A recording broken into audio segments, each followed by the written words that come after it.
राह संघर्ष की जो चलता है वही संसार को बदलता है। जिसने रातों से जंग जीती है सूर्य बनकर वही निकलता है। हाय गाइस, मैं हूं सुदेश कुमार और तिरछी बात चैनल में आपका स्वागत है। साथियों, जैसा कि आपको मालूम है, हम अपने चैनल के ऊपर नए मुद्दों के साथ यहां पर आते हैं और आज का जो हमारा नया मुद्दा है वो है सौंद गांव के अंदर और भी बहुत सारे विकास हो सकते थे, या फिर हम ये भी कह सकते हैं कि सौंद गांव के अंदर क्या क्या विकास होना अभी बाकी है। तो साथियों, इस मुद्दे के ऊपर हम यहाँ पे चर्चा करेंगे और हमारे साथ जुड़ेंगे अजीत मास्टर जी भी। वो आज यहाँ पर नहीं हैं, वो दूर हैं, तो वहीं से वो हमारे साथ जुड़ने वाले हैं। तो साथियों, सबसे पहले हमारे गांव में पानी की जो व्यवस्था है वो अच्छी तरह से होनी चाहिए, क्योंकि आप सभी को मालूम है पानी की ओर से हमारा गांव बहुत ही ज़्यादा परेशान है और बहुत ही दिनों से इस परेशानी से जूझ रहा है। पानी कई बार गंदा आता है, जो आपकी टंकियां होती हैं सौंद गांव के अंदर, और गंदा आता है और कई दिन में आता है, और कई बार जब आता है तो वेस्ट चलता रहता है। लोग भर लेते हैं पानी और उस पानी को ऐसे ही छोड़ देते हैं, नलों से ऐसे ही ख़राब होता रहता है, जबकि दूसरी साइड पानी हो सकता है कई दिनों से नहीं आया हो। तो इस तरह की जो व्यवस्था गांव के अंदर हुई पड़ी है, इसको आपको सुधारना है और इस व्यवस्था को सही करना है। कई बार जब पानी नहीं आए तो गांव के अंदर टैंकरों की व्यवस्था होनी चाहिए कि अगर पानी नहीं आता है लाइनों में, पीछे से जो लाइन दबी हुई है गांव के लिए, तो टैंकरों से लोगों के घर में पानी पहुंचाया जाए। साथियों, पानी की जो परेशानी है ये बहुत ही ज़्यादा बड़े मात्रा में है, इस सौंद गाँव के अंदर है, और बहुत ही भारी मात्रा में लोग इस परेशानी से परेशान हैं। साथियों, किसानों के लिए भी पानी नहीं है सौंद गाँव के अंदर। नाले और बम्बों में पानी बहुत कम आता है, और बम्बों में तो पानी आता ही नहीं है। पिछले 30 सालों से तो हम देख रहे हैं किसी बम्बे में आज तक पानी नहीं आया है। हर किसान ये इंतज़ार करता है कि शायद अगले साल बम्बों में पानी आ जाएगा, लेकिन अगले साल भी पानी नहीं आता है। इसी तरह से किसान बूढ़ा हो जाता है और एक दिन किसान इस संसार को छोड़कर चला जाता है, लेकिन वो ज़िंदगी में पानी नहीं देख पाता है। तो साथियों, ये बात यहाँ पे थोड़ी सी हमें गौर करनी होगी। गांव के जो पंच और सरपंच हैं उनको इस बात पर ध्यान देना होगा। अगली परेशानी है लाइट की सुविधा। गांव में जब अंधेरा हो जाता है तो गांव के अंदर लाइट की सुविधा कोई ऐसी नहीं है जो गांव की गलियों में उजाला, यानी कि गांव की गलियों को रोशन कर सके। गांव की गलियों में उजाला करने के लिए खम्भों के ऊपर हमें सौर ऊर्जा वाली लाइट लगानी पड़ेंगी, क्योंकि हम अगर कोई लाइट का बंदोबस्त करते हैं खम्भों के ऊपर, तो जो बिजली आती है पीछे से बिजली बोर्ड से, उसके अंदर हम उनका कनेक्शन नहीं कर सकते हैं, क्योंकि ये अलाउड नहीं है। तो वहाँ पे हमें सौर ऊर्जा होती है, सौर ऊर्जा की जो लाइट होती है, उसका बंदोबस्त गांव में करना पड़ेगा। पहले कुछ समय पहले लगी थी, लेकिन उनकी देखभाल नहीं हो पाई, उनको उतार लिया गया और गांव फिर भी अंधेरे के अंधेरे में ही अभी तक है।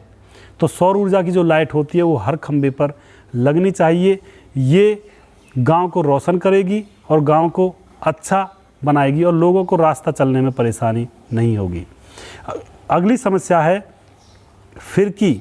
जो गांव की फिरकी होती है, फिरकी को देखकर जो बाहर से आने वाले पथिक होते हैं, जो राहगीर होते हैं, या फिर कोई भी अगर इंसान बाहर से हमारे गांव में आएगा तो वो हम सबसे पहले हमारे गांव की फिरकी में आएगा, और वो फिरकी अगर साफ़ होगी, उसमें पेड़ पौधे लगे हुए होंगे, तो वो अपने आप अंदाज़ा लगा लेगा कि इस गांव के पंच और सरपंच अपना कार्य पूरी ईमानदारी से कर रहे हैं, गांव को चमका रखा है।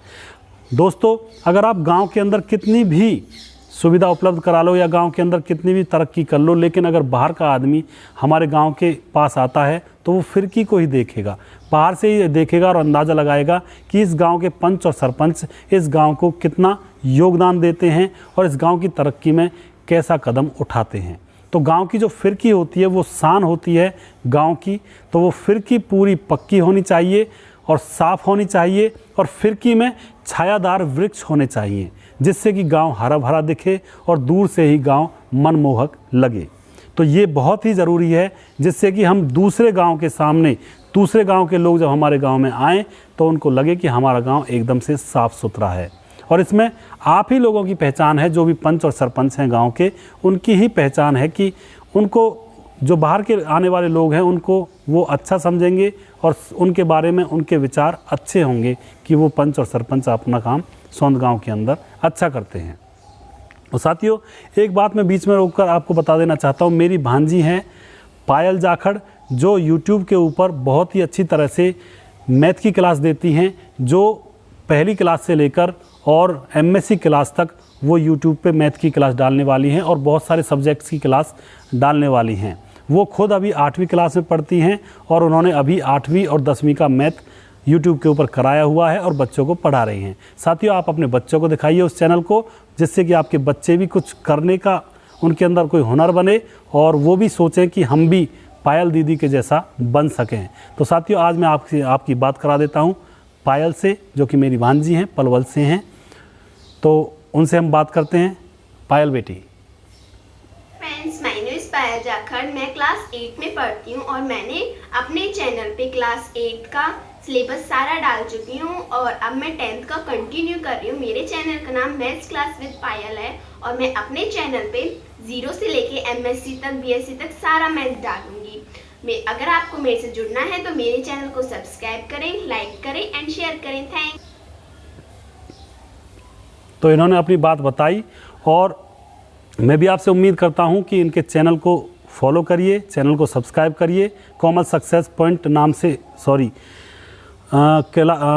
मैथ्स क्लास विद पायल के नाम से इनका जो चैनल है उसको सब्सक्राइब करिए, उस पर जाइए और इनके लेक्चर्स को देखिए। साथियों, अगला मुद्दा है, कुछ रास्ते अभी भी ख़राब हैं सौंद गांव के अंदर। आपने देखा भी होगा, कुछ रास्ते तो बन गए हैं, कुछ रास्ते अभी भी ख़राब हैं। और ये मुद्दा है जो इतना विशेष नहीं है, क्योंकि रास्तों को बनवाया जाता है और फिर रास्ते ख़राब हो जाते हैं 2 साल में, 4 साल में, 5 साल में। तो ये इतना विशेष मुद्दा नहीं है जिसको उठाकर लाया जाए, लेकिन ये ज़रूरी भी है गाँव के लिए, रास्ते साफ़ भी होने चाहिए। इस मुद्दे के ऊपर हम किसी भी पंच और सरपंच के ऊपर ब्लेम नहीं करना चाहते हैं, क्योंकि रास्ते हैं, ख़राब होते रहते हैं और बनते रहते हैं। तो मैं यहाँ पे यही निवेदन करना चाहूँगा पंच और सरपंचों से कि जो भी रास्ते ख़राब हैं गांव के, उन रास्तों को बनाया जाए और उनका अच्छी तरह से निर्माण किया जाए, जिससे कि गांव के अंदर साफ़ सफाई रह सके, गंदगी ना फैल सके। साथियों, उसके बाद एक विशेष मुद्दा है वेलकम बोर्ड। आपने देखा होगा, किसी छोटे से छोटे गांव में आप जाओगे तो आपको पता लग जाएगा कि अब हम किस गांव के अंदर प्रवेश कर चुके हैं। यानी कि उस गांव के जो मेन गेट होता है, फ्रंट होता है, वहाँ पे मेन गेट होता है और वेलकम बोर्ड लगा हुआ होता है कि फ़लाने गांव में आपका स्वागत है, फ़लाने गांव में पधारने का आपका स्वागत है। तो इस तरह से साथियों, हमारे गाँव में भी एक वेलकम बोर्ड की अति आवश्यकता है, क्योंकि जब ब्रज परिक्रमा चलती है तो हमारे गाँव से होकर निकलती है। तो ब्रज परिक्रमा में जो लोग होते हैं उनको यही पता नहीं होता है कि हम किस गांव में आ गए हैं। तो बहुत सारे लोग हमारे गांव में आएंगे, अगर वेलकम बोर्ड होगा तो उनको पता लगेगा कि ब्रज क्षेत्र के अंदर कोई सौंद नाम का भी कोई गांव है और उसमें किस तरह की सुविधाएं हैं। हमारे गांव को भी दूर दूर तक जाना जाएगा। तो जो मेन गेट है, जो वेलकम गेट है, वो बहलानी यानी कि लालदास बाबा के सामने जो सड़क है वहाँ पे लगना चाहिए, क्योंकि वहाँ पे मेन गेट भी है, वहाँ पे मेन रास्ता भी है गांव का। और वहाँ पे अगर गेट लगेगा तो ब्रज परिक्रमा में जो भी यूपी से, MP से जो भी लोग आते हैं उनको भी पता लगेगा कि ब्रज क्षेत्र के अंदर ये कोई सौंद नाम का गांव भी है। और वो गांव का मेन गेट की भी जगह है, क्योंकि जो मरेठा हैं जो बहलानी के पास, तो वहाँ पे बड़ी सड़क भी गुजरती है। वहाँ पे अगर गेट लग जाएगा तो हमारे गाँव को पहचान मिलेगी और दूर दूर के आने वाले लोग भी हमारे गांव के बारे में जानेंगे। और ये आपको पता भी होगा, बहुत सारे लोग बहुत सारे गांव में जब जाते हैं तो छोटे से छोटा जो गांव होता है उसमें वेलकम बोर्ड होता है, ये आपको पता भी होता है और हमें पता लग जाता है कि हम किस गांव के अंदर एंटर कर रहे हैं, प्रवेश कर रहे हैं। तो वेलकम बोर्ड भी लगना बहुत ज़रूरी है गाँव के लिए। उसके बाद साथियों, बस स्टैंड बहुत ज़रूरी है। एक छोटे छोटे से बस स्टैंड बन जाते हैं, कई गांव में बने हुए हैं। कई बार जैसे कि हम कहीं बाहर जाना है तो बस का इंतज़ार कर रहे हैं, तो बारिश अगर आ जाती है तो हम भीग जाते हैं वहीं पे खड़े खड़े, या फिर धूप पड़ती रहती है तो हमारा कहीं बैठने का, रुकने का जुगाड़ नहीं होता है। सौंद गाँव के अंदर वो कुर्सियाँ भी नहीं हैं जो फ्री में मिली थी, जो बहुत सारे गाँव में पड़ी रहती हैं विश्राम करने के लिए। तो ये बहुत सारी कमियाँ हैं हमारे गाँव में, इनको हमें दूर करना होगा। अगर हम मान के चलो कोई बिल्ली है और शेर उसका शिकार करने के लिए आ रहा है, तो वो बिल्ली समझेगी, वो बिल्ली अगर अपनी आंख बंद कर ले और ये सोचने लगे कि अब शेर नहीं आएगा, तो इसका मतलब ये नहीं है कि शेर उसका शिकार करना छोड़ देगा।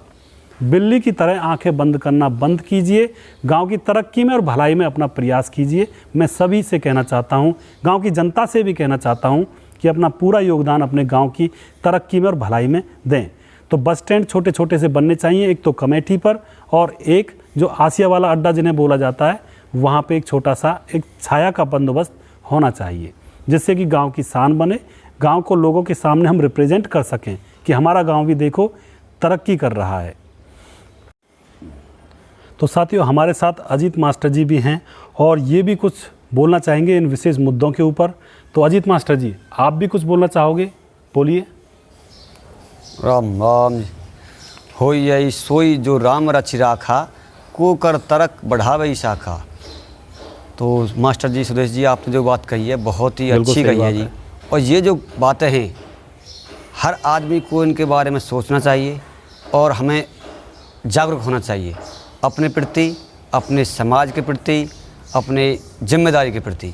क्योंकि जब 18 साल का आदमी बन जाता है तो उसे मत डालने का अधिकार हो जाता है, अपना अच्छा बुरा देखने का उसे ज्ञान हो जाता है कि मैं जो कर रहा हूँ वो अच्छा कर रहा हूँ या गलत कर रहा हूँ। रही बात काम की, हमारे गांव में ऐसे काम बिल्कुल भी नहीं हुए और हमें इन कामों के बारे में आवाज़ उठानी चाहिए।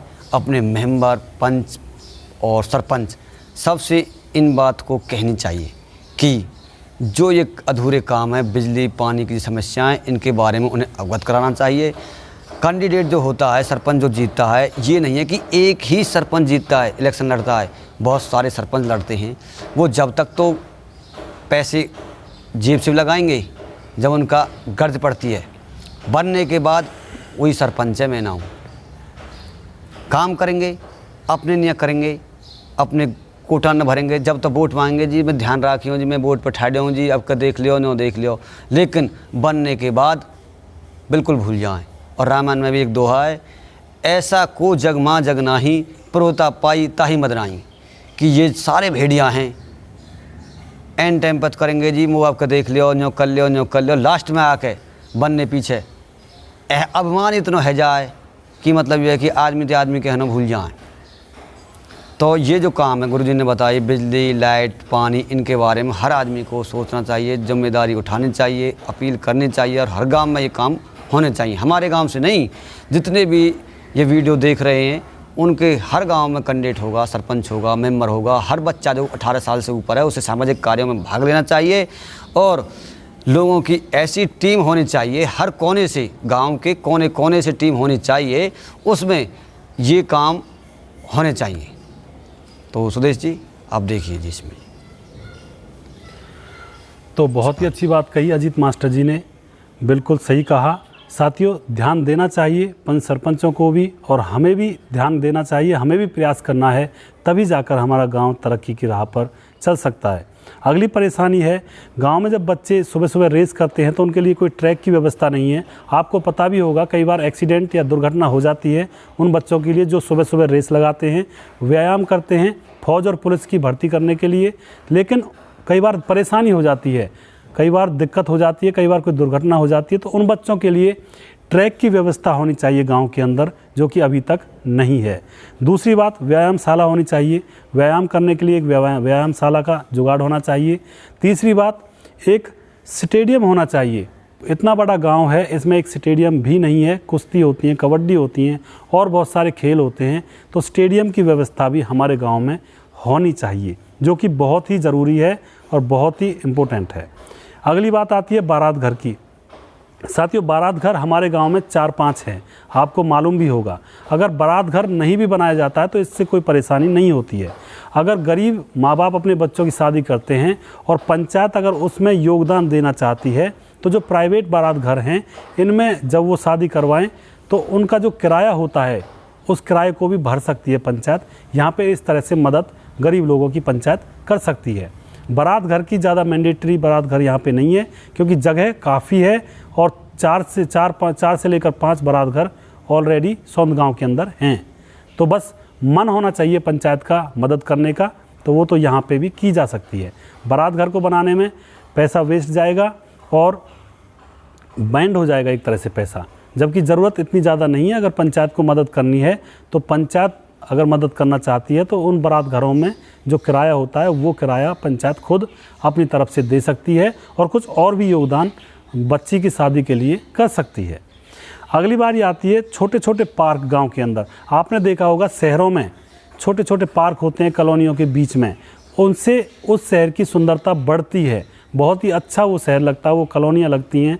तो इसी तरह से सौंद गांव के अंदर भी अगर छोटे छोटे पार्क बन जाएं, जैसे कि अब आप कहोगे कहाँ पे बनाएंगे पार्कों को, तो गांव के अंदर जो ये कहते हैं जिनको गौरे बोलते हैं, गौरे के अंदर अगर छोटा सा पार्क बना दिया जाए, उसकी बाउंड्री कर दी जाए छोटी छोटी घुटनों के बराबर, और उस बाउंड्री के ऊपर ग्रिल लगा दी जाए, रेलिंग लगा दी जाए, और उस जगह में गौरे की जगह में उसके अंदर छोटी छोटी घास लगा दी जाए और उसमें कुर्सियां डाल दी जाएं विश्राम करने के लिए, और छायादार वृक्ष लगा दिए जाएं, जैसे कट्ठा बादाम के वृक्ष हैं, पीपल के हैं, जो छाया देते हों, तो बहुत ही मनोरम दृश्य उस जगह का बन जाएगा। और बाहर का भी अगर कोई घूमने के लिए आएगा तो वो उस जगह को देखकर मंत्रमुग्ध हो जाएगा और वो सोचेगा कि इस गांव के पंच और सरपंचों ने इस गांव की तरक्की में भला ही योगदान दे रखा है। तो साथियों, जो भी गांव के बीच में या बाहर जो भी खाली जगह पड़ी हुई हैं, जो व्यर्थ हैं, जो कोई काम नहीं आ रही हैं, उन जगहों में आप छोटे छोटे पार्क बना सकते हैं। इससे गांव की सुंदरता में चार चांद लग जाएंगे और जो बुजुर्ग लोग हैं वो वहीं बैठकर अपना हुक्का पानी पी सकते हैं। अगली बार ये आती है साथियों सीसीटीवी कैमरे। बहुत सारे गांव में आपने देखा होगा सीसीटीवी कैमरे लगे हुए हैं। सीसीटीवी कैमरे की ज़रूरत क्या है? कई बार गांव में गलत गतिविधियां होती हैं, चोरी हो जाती हैं, तो उन चीज़ों का पता लगाने के लिए सीसीटीवी कैमरे की मदद ली जा सकती है। और गांव के अंदर अगर कोई गलत गतिविधि होती है तो उसका भी पता सीसीटीवी कैमरे के द्वारा लगाया जा सकता है। ये भी एक ज़रूरी कदम है, उठाया जा सकता है अगर कोई पंच सरपंच उठाना चाहे तो। अगला काम आता है जोहड़ों की सफाई और पानी को बदलना। ये आपने देखा होगा हमारे गांव की जोहड़ें बिल्कुल ही बूचड़ खाने के बराबर बन चुकी हैं, वहाँ से निकलना भी दूभर हो जाता है, बदबू आती है। जोहड़ें किस लिए बनाई जाती हैं? देखिए, इंसानों को सारी सुख सुविधाएं मिलती हैं, ठीक है, लेकिन जो हमारे पशु होते हैं जिनसे हम दूध लेते हैं उनको भी तो कुछ सुविधा मिलनी चाहिए। वो घरों में ही आजकल हम उनको पिलाते हैं, पानी पिलाते हैं, नहलाते हैं, घरों में ही रहते हैं, बिल्कुल बंधक बन के रहते हैं। अगर जोहड़ें साफ़ होंगी और जोहड़ों में पानी बदला जाएगा हर साल, कहीं से पानी बदलने की व्यवस्था करनी होगी, तो वो जो पशु हैं, जो आपके दूध देते हुए पशु हैं, वो घूमने के ज़रिए पोखरों में जाएंगे, जोहड़ों में जाएंगे, उसमें नहा धो कर आएंगे, तो दूध बढ़ेगा और उन पशुओं को भी थोड़ा सा घूमने की आज़ादी मिल जाएगी। उनको भी हमने बंधक बनाया हुआ है। और जोहड़ें होती ही इसलिए हैं कि जिससे हमारे जो दुधारू पशु होते हैं वो घूमने आएंगे, उसमें नहाएंगे, तो उससे दूध बढ़ता है और उनकी सेवा अच्छी से होती है। साथियों, आप जोहड़ों के मामले में थोड़ा सा जो आपका इधर साइड का रोहतक साइड का जो इलाका है, अम्बाला, रोहतक और उधर साइड के जो शहर हैं, वहाँ की जोहड़ों को देखिए आप। वहाँ की बाउंड्री कराई हुई है और घाट बनाए हुए हैं। देखते ही ऐसे लगता है जैसे कि ये कोई धार्मिक स्थल है और ये बहुत ही अच्छी जगह है। इस तरह से उन्होंने मनमोहक बनाया हुआ है अपने वहाँ के जोहड़ों को और तालाबों को। लेकिन हमारे यहाँ अभी थोड़ी सी कसर बाकी है, थोड़ी सी क्या, सारी ही कसर बाकी है। अगर इनको साफ़ सफाई रखी जाएगी जोहड़ों की, तो गांव में गंदगी कम फैलेगी, बदबू नहीं आएगी, मच्छरों का प्रकोप कम होगा, क्योंकि साफ़ पानी होगा तो मच्छर कम पनपेंगे। तो इनकी तरफ भी थोड़ा सा हमें ध्यान देने की आवश्यकता है। ये हमारे बुजुर्गों ने इसीलिए बनाई थी, जो ये हमारे लिए काम आ सकें। तो उनको काम में लीजिए, यूज़ में लीजिए। और इसी के ऊपर मैं एक चर्चा करना चाहता हूँ आपसे। विमल कुंड है, विमल कुंड बड़े सकूल की तरफ है। वो एक दार्शनिक स्थल है, एक तरह से कहते हैं धार्मिक स्थल है, जिसकी पूजा की जाती है, जिसमें बहुत दूर दूर से साधु संत नहाने के लिए आते हैं। लेकिन उसमें इतनी गंदगी है, फ़िलहाल आप अगर देखोगे, आपको स्क्रीन पर दिखाई भी दे रहा होगा, इतनी गंदगी फैल चुकी है। जो कि ये धार्मिक स्थल है, धार्मिक कुंड है, जो हमारे ब्रज का धार्मिक कुंड है। इसको बनाने के लिए ब्रज संगठन है, उन्होंने भी प्रयास किया था, लेकिन गांव की जो गंदी राजनीति होती है उसके बावजूद ये बन नहीं पाया, कोई बनने नहीं देना चाहता। तो इसकी तरफ भी थोड़ा सा आपको ध्यान रखना चाहिए, क्योंकि ये एक धार्मिक स्थल है। यहाँ पर बहुत दूर दूर से जो साधु संत होते हैं वो नहाने के लिए आते हैं, इस पानी को पीते भी हैं, और आप उस पानी में गंदगी फैला रहे हो। उस पानी में अपने घर की गंदगी को उसी में डाल देते हो, कूड़ा करकट उसमें डाल देते हो। यहाँ तक कि उसके अंदर अतिक्रमण की भी कोशिश की जा रही है। जो सच है वो सच है, सच को कोई नहीं झुठला सकता साथियों। आपको इन चीज़ों की तरफ ध्यान देना होगा। और ताली में भी जो ताली है उधर साइड लालदास बाबा के मंदिर के पास, उसमें भी बहुत सारी गंदगी है। उसमें जो आसपास के जो लोग रहते हैं उनके लिए निकलने का रास्ता भी नहीं है, उसकी तरफ भी ध्यान देना चाहिए, उसकी गंदगी को साफ़ करवाना चाहिए। अब आप ये कहोगे उसका अगर भर्त कर देते हैं, अगर उसका भर्त कर दिया जाए तो उसमें जो पानी आता है ऊपर से इधर उधर से वो फिर घरों में जाएगा, ये भी एक समस्या है। तो इस समस्याओं को थोड़ा सा आप बैठ करके सुलझाना चाहिए आपको। दूसरी बात, अब हमारे साथ अगली परेशानी है चौपालों की। साथियों, चौपालों को खंडर बनने से बचाया जाए। आपने देखा होगा चौपालों के अंदर, चौपाल वो जगह होती है जहाँ पर गांव के बड़े बुजुर्ग लोग बैठकर समाज की भलाई के लिए फैसला लेते हैं। लेकिन आजकल क्या होता है, आजकल बिजली का ज़माना है, लोग अपने कमरों में ही बैठे रहते हैं क्योंकि वहाँ पे हवा आती है, पंखा चलता है। चौपालों में पंखे की सुविधा नहीं है, इसीलिए गांव के बुजुर्ग लोग चौपालों में जाना बंद हो गए हैं। तो वो चौपालें खंडर बनने जा रही हैं। तो साथियों, आपको थोड़ा सा पंच सरपंचों को यहाँ पे प्रयास करना होगा, उन चौपालों के अंदर बिजली और पानी की आपको व्यवस्था करनी होगी, क्योंकि वहाँ पे बिजली और पानी की व्यवस्था होगी तो लोग उसके अंदर जाएंगे, बैठेंगे और आपस में एक दूसरे से चर्चा करेंगे, गांव की समस्याओं के ऊपर चर्चा करेंगे। लेकिन लोग बैठना ही बंद कर गए हैं, अपने अपने कमरे पर अपना अपना हुक्का रख के बैठे रहते हैं। तो इन सारी चीज़ों के पीछे एक कारण होता है, और वो एक छोटा सा कारण ये भी हो सकता है कि गांव की जो चौपालें हैं उनके अंदर ना तो पानी की व्यवस्था है, ना ही बिजली की व्यवस्था है। तो लोग बैठे भी तो कैसे बैठें, क्यों बैठें? सिर्फ उनको मौक़ों पर ही उनके अंदर बैठा जाता है, बाकी वो खंडर बनने जा रही हैं। तो उनकी तरफ ध्यान दिया जाए। कुछ पुरानी चौपालें हैं उनकी तरफ भी ध्यान दिया जाए और उनके अंदर बिजली पानी की पूरी व्यवस्था की जाए। ये यहाँ पे मैं अनुरोध करना चाहता हूँ आपसे।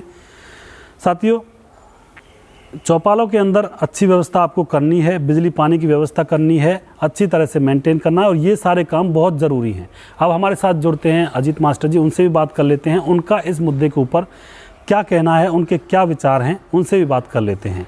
अजीत मास्टर जी। अस अभिमान मिटे नहीं भौरे, मैं सेवक रघुपति पति मोरे। हाँ जी मास्टर जी, आपने जो समस्याएं बताई हैं, समस्या सारी हैं और जो एक एक समस्या महत्वपूर्ण है गांव के लिए, लेकिन इन समस्याओं में से एक समस्या बहुत गंभीर है, उस पर मैं थोड़ा सा अपना विचार प्रस्तुत करना चाहता हूँ। कृपया उसे देखिए। जो विमल कुंड है, इसका नाम तो है विमल कुंड, लेकिन इसमें मल ही मल है। जैसे ये नहीं कहते कि आँख के अंधे नाम नैन सुख, वैसे तो नाम नैन सुख है और आँखें ते आंध्र। बहुत बढ़िया जी। तो हमारा जो विमल कुंड है बाबा गोवर्धनदास जी की कुटी के पास है, उसमें मेहे बरसता है, पानी बरसता है, या जोड़ों को जो पानी जाता है सबर सीवर का, सारी गंदगी उसी में जाती है। और नाम विमल कुंड है जिसमें मल ही मल है। अगर उसके पास से भी निकलते हैं तो नाक से कोड़ ली जाती है। उसके बारे में थोड़ा चर्चा करना चाहता हूँ। जो पवित्र कुंड है, जिसके नहाने से बड़े बड़े ऋषि मुनि वहाँ आते थे विमल कुंड के पास, और वहाँ से जल पीते थे, नहाते थे, स्नान करते थे, देवताओं को पूजन के लिए जल लेते थे। और जैसे राधा कुंड गोवर्धन में है, मानसी गंगा है, और ये सत्ती कुंड है, ये बड़े बड़े कुंड हैं। इसी प्रकार भी हमारा एक विमल कुंड है जो बाबा गोवर्धनदास जी की देन है। इससे बहुत सारे पुण्य प्राप्त किए जाते हैं, इसमें नहाने से, धोने से, जल चढ़ाने से। तो जो ये विमल कुंड है ये बाबा गोवर्धनदास जी कुटी के पास है। इसमें बहुत सारी गंदगी है। चमेली देवी सोलंकी जो पार्षद है, जिला पार्षद मतलब पार्षद, वो भी आई थी, वो भी कह गई थी हम इसका वो करेंगे, घाट बनाएंगे, इसकी देख रेख करेंगे, लेकिन अभी तक कोई प्रस्ताव मंजूर नहीं हुआ। बड़े बड़े नेता आते हैं, वो कह जाते हैं कि इस पर चर्चा करो, इस पर देखो, लेकिन जब तक तो वो बड़े बड़े वादे करते हैं इलेक्शन से पहले, इलेक्शन के बाद भूल जाते हैं कि मैंने क्या किया, क्या नहीं किया। तो ये गंभीर समस्या है। और हमारे जो बबल कुंड के जो और पास जो लोग रहते हैं, उनकी बड़ी राजनीति यही है कि मंदिर पे जाके पंचगिरी चलाएंगे, लेकिन घर में ना उनकी इतनी सी भी वैल्यू। चार आदमी में बोलना आता नहीं है, बैठना आता नहीं है कि किस प्रकार समाज में बोला जाए, किस प्रकार बैठा जाए, किस प्रकार बोलचाल की जाए। बनते हैं पंच।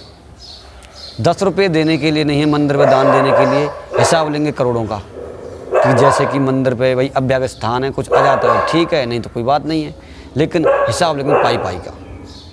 अब हम छोटे से बच्चे को भी अगर 500 रुपये दे दें, उससे कह दें कि बेटा जा ये 500 रुपये हैं, सामान लेके आ जा, तो वो भी हिसाब नहीं देगा, तो महात्मा किस प्रकार हिसाब दें। तो ये बहुत ही गंभीर समस्या है। इसके बारे में थोड़ा अपने अंदर झांक के देखिए कि मैं कहाँ तक सही हूँ और कहाँ तक गलत हूँ। तो बबल कुंड के बारे में सोचना चाहिए हर सरपंच को, मेंबर को और गांव के जिम्मेदार नागरिकों को। वहाँ से एक छोटा सा बबल कुंड बनना चाहिए और चारों ओर पार्क सा बनना चाहिए, जो पवित्र कुंड भी रहे और वहाँ पे पार्क भी बने। तो मेरी लोगों से यही राय है। राम राम। बहुत ही अच्छी बात कही अजीत मास्टर जी ने, बहुत बहुत धन्यवाद अजीत मास्टर जी। तो साथियों, अगली जो समस्या है वो है एक छोटा सा बाज़ार होना चाहिए सोंद गांव के अंदर, क्योंकि आपको मालूम है बहुत सारे लोग तो होटल जा सकते हैं अपना सामान लेने के लिए, दिन में 2 बार भी चले जाते हैं, लेकिन कुछ लोग ऐसे भी होते हैं गांव के अंदर जो अपनी ज़रूरत की चीज़ों को लाने में थोड़ा सा परेशान रहते हैं। वो जा नहीं पाते हैं, सोचते हैं कि कल लेकर आएंगे, परसों लेकर आएंगे, और महीने महीने तक वो गुजार देते हैं, तो उनको परेशानी होती है। अगर गांव के अंदर कोई ऐसी जगह निश्चित कर दी जाए कि वहाँ पे बाज़ार लगेगा, तो ये गांव की भलाई के लिए एक महत्वपूर्ण कदम होगा, क्योंकि बहुत सारे लोग, सभी लोग होटल नहीं जा सकते हैं। कुछ एक लोग होटल जा सकते हैं, वो अपनी चीज़ें ला सकते हैं, लेकिन सभी लोग, आप यकीन मानिए, सभी लोग होटल नहीं जा सकते हैं। कोई भी अगर सामान की ज़रूरत पड़ती है तो वो मतलब परेशान ही रहते हैं, वो उस सामान की वजह से दुख भुगतते रहते हैं। तो एक छोटा सा अगर बाज़ार हमारे गांव में लगने लगेगा तो वो बहुत ही अच्छा होगा हमारे समाज के लिए, हमारे लोगों के लिए, हमारे लिए और आपके लिए। बाहर से भी कोई लोग, अगर कोई इंसान हमारे गांव में आएगा तो वो भी उस बाज़ार को देखकर अपने मन ही मन ये सोचेगा कि यहाँ पे तो बहुत ही अच्छी तरक्की है गांव के अंदर। तो ये भी एक बहुत एक महत्वपूर्ण कदम होगा। अगर इस दिशा में आप प्रयास करते हो तो ये आपका बहुत ही अच्छा सफल प्रयास रहेगा। अगली बात आती है साथियों गौशाला। गौशाला भी बहुत ज़रूरी है हमारे गांव के अंदर, क्योंकि बहुत सारी गायें आवारा घूमती रहती हैं, जो कि आवारा नहीं घूमनी चाहिए। उनको उठा लिया जाता है, जो गौ तस्कर होते हैं उनके द्वारा उठा लिया जाता है, और गाय आवारा घूमती हैं, उनके लिए कोई रहने के लिए स्थान नहीं है। जबकि बहीर में, होडल में, बंचारी में गौशालाएँ हैं, और उसी तरह से हमारे गांव में भी अगर एक गौशाला होगी तो हमारे गांव की जो गौएँ हैं वो आवारा नहीं घूमेंगी, और बहुत ही अच्छा यहाँ पे एक काम हो जाएगा, जो कि बहुत ही एक विशेष है। गौशाला के लिए हमें कदम उठाने चाहिए। साथियों, अगली बारी आती है स्कीम्स की। गांव के अंदर जो मज़दूरों के लिए स्कीम है वो बहुत ही, कहते हैं, लिमिटेड हैं। यानी कि जो मज़दूरों के लिए जो स्कीम होती है वो कम से कम 22 तरह की स्कीम है, लेकिन हमारे गांव में स्कीम लागू नहीं है। यहाँ पे जो मनरेगा की स्कीम है मज़दूरों के लिए, वो भी अभी तक लागू नहीं हो पाई है, जो कि बहुत ज़रूरी है। मनरेगा की जो स्कीम है वो लागू होना चाहिए, क्योंकि उससे जो मज़दूर हैं उनका भी आत्मसम्मान बढ़ेगा। वो भी अपनी 2 रुपये की मजदूरी आराम से कर सकते हैं और सरकार से फ़ायदा उठा सकते हैं। तो साथियों, इस तरह की जो स्कीम है जो सरकार खुद दे रही है, उनको भी लागू नहीं किया जाता है। ये थोड़ी सी सोचनीय बात है, सोचने लायक बात है। तो इस तरह की चीज़ों की तरफ आपको ध्यान देना होगा। पंच और सरपंचों को भी इन तरह की चीज़ों की तरफ आपको ध्यान देना होगा। साथियों, मनरेगा स्कीम मज़दूरों के लिए लाभदायक सिद्ध होती है और मज़दूरों का यहाँ पे बेनिफिट होता है, फ़ायदा होता है। तो इस तरह की जो स्कीम मज़दूरों के हित में है, गरीब लोगों के हित में है, वो हमारे गांव में आनी चाहिए। वो ज़रूरी हैं, आनी चाहिए। गरीब लोगों को, मज़दूरों को उनका फ़ायदा मिलना चाहिए। अगली बारी आती है पंचायत घर। साथियों, इतना बड़ा गांव है हमारा सोंद गांव, जिसके अंदर एक पंचायत घर भी नहीं है। ये भी एक शोचनीय दशा है, एक दयनीय दशा है।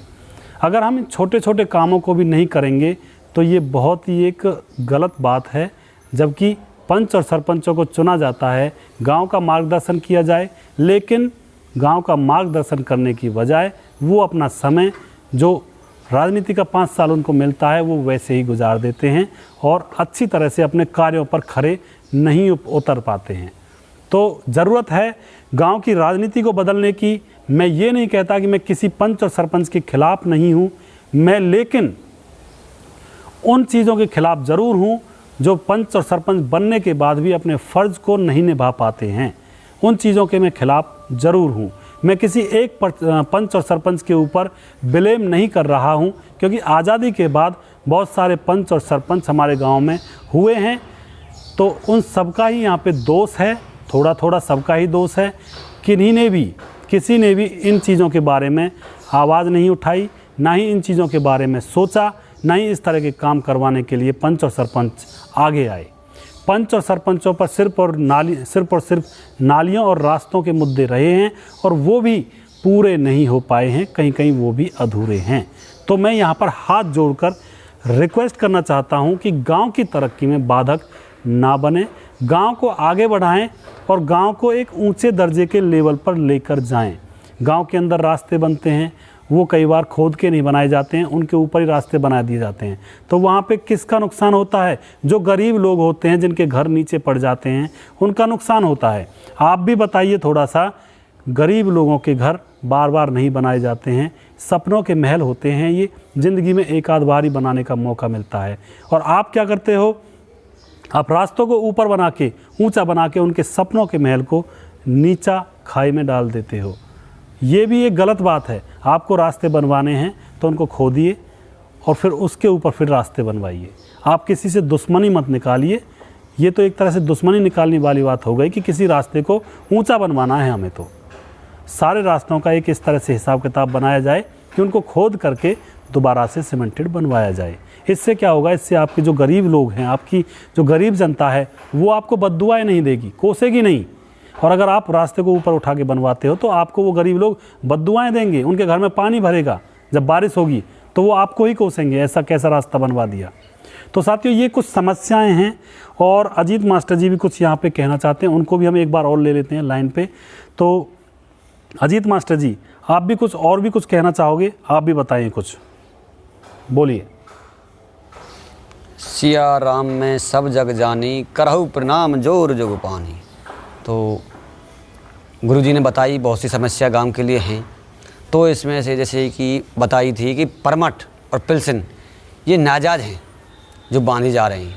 जैसे कि आदमी 60 साल का हुआ नहीं है, कोई भी स्त्री या लेडीज, लेकिन फिर भी कुछ लोग कुछ ना कुछ पैसों का लालच लेके, किसी न किसी प्रकार का वोट का या किसी प्रकार का लालच लेके उन्हें अपराध करने में शामिल हो रहे हैं, उनके साथ खुद अपराध कर रहे हैं।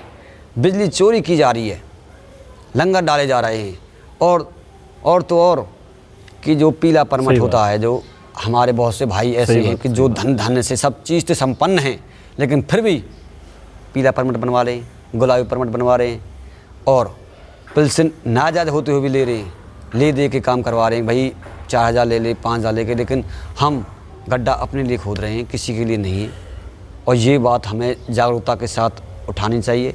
और कुछ लोगों से मेरी गुजारिश है कि जो जिम्मेदार नागरिक होते हुए भी, जो खुद जिम्मेदार हैं, अगर मैं जिम्मेदार नागरिक होकर गलत काम करूं तो लोग मुझसे ये कहेंगे कि भाई अपने आप देख ले। बिल्कुल ठीक बात। तो मेरी भी ये डिमांड है, रिक्वेस्ट है, विनती है, निवेदन है कि जो भी जिम्मेदार नागरिक हैं, चुनिंदा लोग हैं, मैं उनका नाम तो लेना नहीं चाहता, लेकिन मैं कह रहा हूँ कि बहुत से लोग अपने थोड़े से लालच के अंदर, जैसे कि वोटों का लालच है या किसी प्रकार का लालच है, उस लालच में आके गलत काम कर रहे हैं और लोगों से करवा रहे हैं, पनाह दे रहे हैं जो उन लोगों को जो नाजायज़ हैं, नाकाबिल हैं, जो योग्य हैं, उनको उनका अधिकार मिलना चाहिए। और जो गुरुजी ने जो समस्या बताई हैं मास्टर जी ने, वो उन समस्याओं में से हैं। तो समस्या सभी गंभीर, लेकिन मैं उन समस्याओं में से एक समस्या लेके आता हूँ, गौशाला वाली। हमारे गांव में बहुत बड़ा गांव है, हर चीज़ से संपन्न है, खेती से, बाड़ी से, जॉब से, सब चीज़ से, लेकिन एक डिमांड है और वो मैं चुनिंदा लोगों से, गांव के पंच, सरपंच और बड़े बड़े लोगों से रिक्वेस्ट करना चाहता हूं, विनती करना चाहता हूं कि हमारे गांव में भी मरौली की तरह, बहीन की तरह, हुड़ल की तरह एक गौशाला बननी चाहिए। पंचायत से ज़मीन ली जाए, उसमें गौशाला का निर्माण किया जाए और जो लोग समर्थ हैं वो अपने सामर्थ्य के अनुसार, जैसे सरकारी आदमी हैं, महीने में 1000-1100 रुपये दे दें तो हमारी गौशाला बहुत ही धन धान्य संपन्न हो सकती है और गौ माता की सेवा की जा सकती है। तो जो गौ आवारा ढोल रही हैं, घूम रही हैं, इनसे वो बच सकती हैं, गौ तस्करों से बच सकती हैं, गौ माता की सेवा हो सकती है। गांव में ऐसी गौशाला की डिमांड करना चाहता हूं और लोगों से गुजारिश करता हूं कि इनके बारे में, गौशाला के बारे में हर जिम्मेदार नागरिक को आवाज़ उठानी चाहिए और गौशाला बननी चाहिए। बिल्कुल सही, बहुत ही बड़ी बात। ऐसी मेरी विनती है और गुरुजी जैसा आप चाहते हो वो आपके जो प्रश्न हैं जो आपने वो बताए थे वो बहुत ही नेक थे और ये गांव में ये विकास होने चाहिए। मैं खेतों पर था, अपना खेती बाड़ी का काम करता हूँ, छोटा सा ज़िम्मेदार हूँ, लेकिन गुरुजी का बहुत बहुत धन्यवाद जिन्होंने मुझे खेतों पर से भी इंटरव्यू के लिए बुलाया। तो मैं गुरुजी का आभार व्यक्त करता हूँ और आप लोगों को बताना चाहता हूँ कि हमारे गांव में हर जिम्मेदार नागरिक को सोचना चाहिए, आवाज़ उठानी चाहिए कि हमारे गांव में कितना विकास हो चुका है, कितना अभी बाकी है।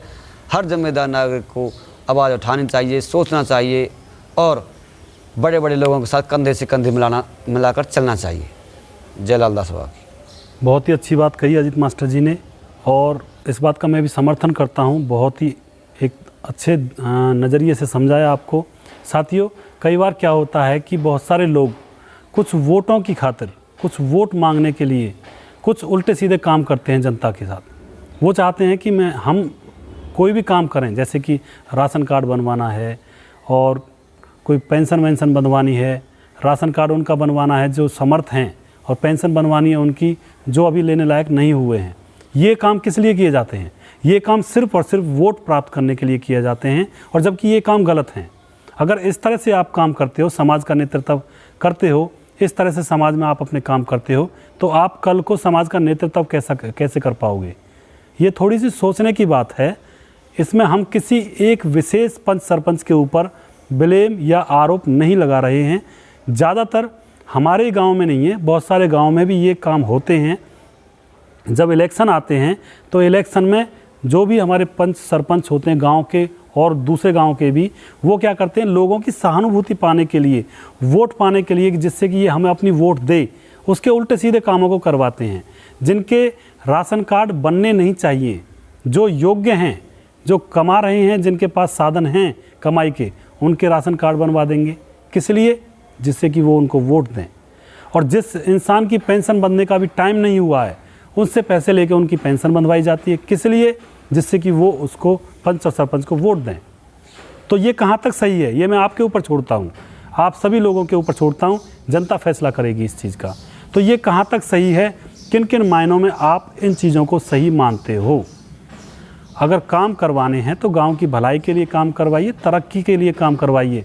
इस तरह के फालतू की चीज़ों को आप मत करवाइए। तो और दूसरी बात, गौशाला के लिए भी आपको विशेष कदम उठाने चाहिए, जो मैं पहले बता चुका हूँ। अजीत मास्टर जी ने भी बताया अभी, गौशाला भी हमारे गांव में बननी बहुत ज़्यादा ज़रूरी है। इस तरह के काम करिए। आप ये 2 नंबर का सा काम क्यों करते हो सिर्फ वोट पाने के लिए? आप 1 नंबर का काम करिए, बिल्कुल ही 1 नंबर का। लोगों को कुछ ऐसी याददाश्त देकर जाइए कि जो लोग आपको बहुत ज़्यादा दिनों तक याद रखें। ऐसे काम मत करिए टुच्च मुच्च जिसको कहते हैं। हम आरोप नहीं लगा रहे हैं किसी पर, ये भी आपको ध्यान रखना चाहिए। हम सिर्फ और सिर्फ वो जायज़ बात कह रहे हैं जो ज़रूरी है जनता के लिए, आप लोगों के लिए और हमारे लिए भी। तो साथियों, मैं उम्मीद करता हूँ आपको ये प्रोग्राम अच्छा लगा होगा। और हमने यहाँ पे कोशिश की है कि जो सौंद गांव के अंदर जिन जिन चीज़ों की ज़रूरत है, जो जो विकास कार्य अभी होने बाकी हैं, उनको करवाया जाए, उनकी मैं यहाँ पर लिस्ट लेकर आया था। और आपको सभी को पता लगा होगा कि कौन कौन से काम अभी सौंद गांव के अंदर होने बाकी हैं। तो मैं आने वाले सभी पंच और सरपंचों से भी ये गुजारिश करना चाहूँगा कि इन कामों को किया जाए। और मैं सबसे ज़्यादा गुजारिश तो मैं इस मामले में करना चाहूँगा कि इलेक्शन के टाइम में आप लोग दारू पिलाते हो, लोगों को अपना पैसा खर्च करते हो। 10 से 20 लाख रुपया आपका नॉर्मली खर्च हो जाता है, लेकिन वो पैसा किसी समाज के काम नहीं आता। वो सिर्फ दारू में और खाने पीने में और वेस्ट ही खर्च हो जाता है। तो उस पैसे को अगर आप समाज की भलाई के लिए लगाओगे, किसी काम में लगवाओगे, तो आपको भी, आप बनो या मत बनो, आप हारो या जीतो, लेकिन आपको भी लोग याद रखेंगे कि कोई फलाना आदमी हुआ था इलेक्शन के टाइम में और उस आदमी ने लोगों को दारू नहीं पिलाई, उस आदमी ने गांव के समाज के काम करवाए, जो गांव के अंदर अब तक काम नहीं हुए थे उन कामों को करवाया। तो आपको याद रखा जाएगा और हो सकता है आपको भी जिता दिया जाए। मेरी बातें कड़वी भले लगती हैं लेकिन दवाई का काम करती हैं। मैं यहाँ पे उम्मीद करता हूँ आपको ये सब बातें पसंद आई होंगी और आप सभी आगे बढ़कर इस समाज को, इस गांव को, इस देहात को आगे बढ़ाने का काम करेंगे। तो साथियों, नेक्स्ट वीडियो में बहुत जल्दी लेकर आऊँगा। तब तक के लिए आप अपना ख्याल रखिए। खुश रहिए और गांव की और देहात की जनता की भलाई के लिए प्रयास करते रहिए। तो साथियों, नेक्स्ट वीडियो हम बहुत जल्दी लेकर आएंगे। तब तक के लिए जय श्री लाल दास बाबा, धन्यवाद।